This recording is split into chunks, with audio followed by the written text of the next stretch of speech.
Ryan, when it comes to just how things are kind of shaken out infield-wise around you, obviously it sounds like you're going to be stuck back there at catcher. Like, what are some things you're noticing with this group and at the interchangeability of it going into the season? Yeah, obviously guys with versatile is really big.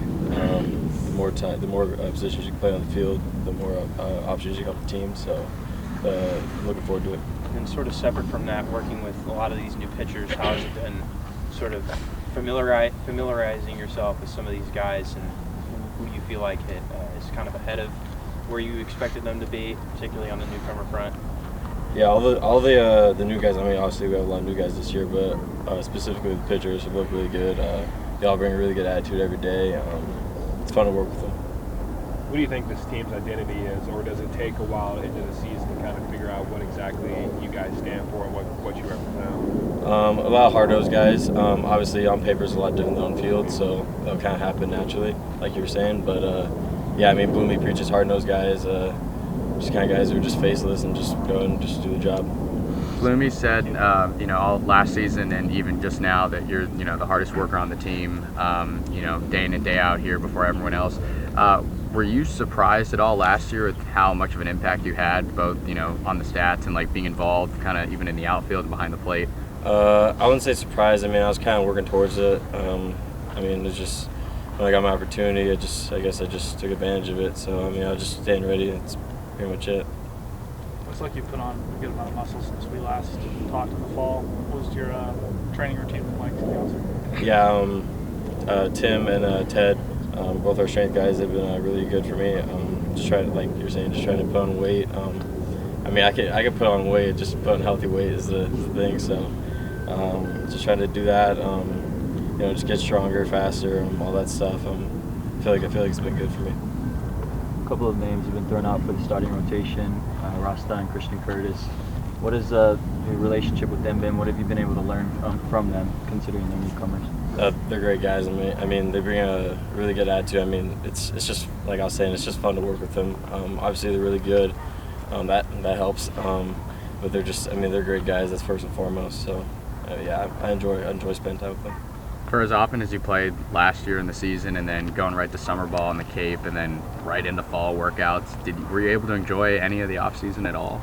I mean, that's the part I enjoyed. I like playing, so, all that stuff was really fun for me, especially going to the Cape.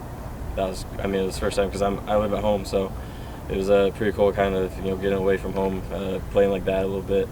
But, yeah, I mean, all that I enjoyed. And playing with, some of the best talent really, nationwide, yeah, all in one spot. What was that experience like? What could you bring from that experience, over there to here in Tempe? Yeah, everyone who's been to the Cape that was just talking to me about it, they all say, like, you'll see once you come back, it'll just feel different. Like, the game will just feel a little slower, and it definitely did. I mean, not that it was fast last year, but it was different. And not to say it won't be different this year, but coming back, like you're saying, coming back to the Cape, it's everyone's top guy every game. So it was good to see competition like that consistently. Is it a mental challenge for you, obviously wanting to go out there behind the plate every day, but also knowing, hey, it might be smart to stay fresh and take a day at DH? Willie mentioned the outfield too. Yeah, I mean, I'm cool with whatever. I'm getting my body ready to catch every single game. That's my job. So I'm gonna do what I gotta do to be ready for that. But I mean, if Bloomy wants me in the outfield or DH, he's the boss. So wherever he wants me to play, I'll play. The possibility that a couple of freshmen could start in the infield was thrown out earlier. What have you seen, from that freshman class in general, in terms of their mindset? Are there parallels that, you brought into last year that you've kind of been talking with them about to keep them sharp? Yeah, they're really hardworking. Like you were saying, a lot of the guys are here really early, with me, kind of doing their thing, and it's cool to see because, I think I could help them out, with kind of like the mental side a little bit. And they're really open to whatever, me, all the guys that are here, new guys, they're really open to whatever, and I'm really excited for them. I think they'll help us out this year a lot. What is the biggest mental task you think after going through your freshman season that you've been able to really talk with them about? Just knowing that you can actually play. I know for me personally, I struggled, especially in the fall, my last year, like just getting comfortable, and. They look really comfortable right now. So hopefully they could carry it through. But I mean, yeah, they're just affirming yourself that you can actually do this. So. Open house tomorrow. What should everybody attending walk away knowing about this team?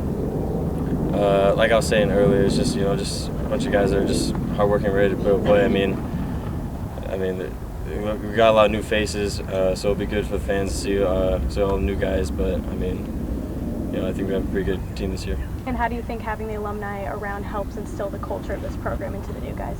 Yeah, I mean that's what makes ASU baseball special. Got a lot of really good alumni. I mean, a lot of big names. Even the guys that aren't well known. They're around here. They support the team still. So it's pretty special. Your coaches and a couple teammates before you were mentioning how you're a silent worker. You'll put your head down and just go to work, similar to Joe last year. Can you speak on the relationship that you both had as teammates and maybe some things that you can take from him in this year now that he's on to pro ball?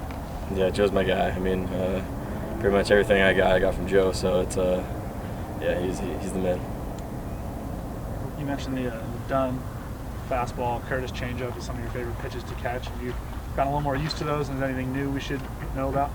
I mean, the Timmy Manning curveball is pretty hard hit too. So I mean, I mean, yeah. I mean, a lot of the guys, all the guys have a pitch that's hitters don't want to hit. So it's pretty cool. Overall, who's got the nastiest stuff? Or like a top three? Top three. You want a top three? Curtis changeup, Dunn slider, Manning curveball. Yeah. A lot of the guys mention you as a guy who's ready to step into a leadership role. Now that it's your sophomore year, you're a little more confident. Do you feel that's a role you're ready to step into with the team? I mean, I'm not really thinking about it too much. I mean, I rather just kind of lead by example. I don't really say a whole lot. Just do my thing and try to go about things the right way, and yeah.